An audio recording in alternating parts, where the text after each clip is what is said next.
হরে কৃষ্ণ। এমন ব্যক্তি কখনো সুখী থাকেন না। সুখ শান্তি প্রসঙ্গে গীতায় কি জানিয়েছেন শ্রীকৃষ্ণ? কুরুক্ষেত্রের যুদ্ধে কৃষ্ণ অর্জুনকে সুখী এবং অশান্ত ব্যক্তি সম্পর্কে জানান। কি বলেছেন তিনি, জেনে নিন এখানে। শ্রীমদ্ভাগবত গীতায় অর্জুনকে দেওয়া কৃষ্ণের উপদেশের বর্ণনা রয়েছে।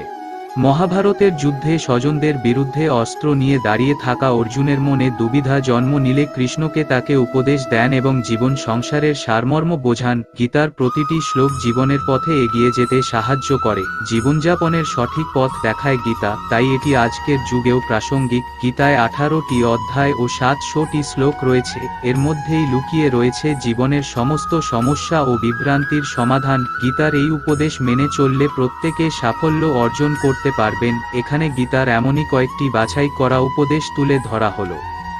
গীতার 5 উপদেশ। 1. নাস্তি বুদ্ধির্যুক্তস্য ন চাউক্তস্য ভাবনা ন চাভাবয়ত শান্তিরশান্তস্য কুত সুখম।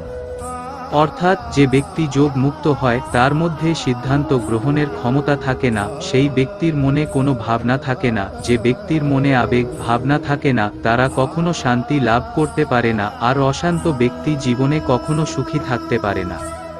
2. যোগস্থ কুরু কর্মাণি সঙ্গ ত্যক্তবা ধনঞ্জয় সিদ্ধয় সিদ্ধ সমভূতা সমত্বং যোগ উচ্যতে।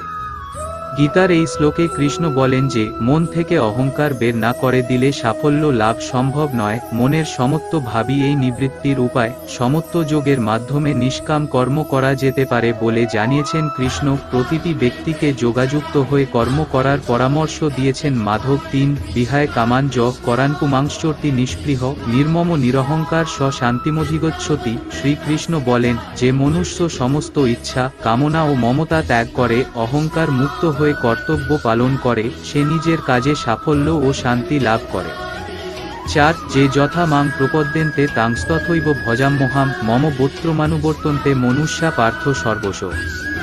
গীতার এই শ্লোকে কৃষ্ণ অর্জুনকে বলেন যে ব্যক্তি যেভাবে তাকে স্মরণ করে তিনি ব্যক্তিকে সেই অনুযায়ী ফলাফল প্রদান করে থাকেন। সকলে সমস্ত রকম ভাবে তার পথ অনুসরণ করেন বলে জানিয়েছেন কৃষ্ণ। 5. কর্মণ্যেবাধিকারস্তে মা ফলেষু কদাচন মা কর্মফল হেতুর্ভূর্মা তে সঙ্গস্ত কর্মণি। অর্থাৎ কর্ম করে যাও, কর্ম করা ব্যক্তির অধিকার, ফলের চিন্তা করো না, কর্ম করা থেকে পিছনে সরার বিষয়ে কখনো চিন্তা করবেন না, এর পরিণাম সম্পর্কে চিন্তা করার কথা বলেছেন কৃষ্ণ। রাধে রাধে।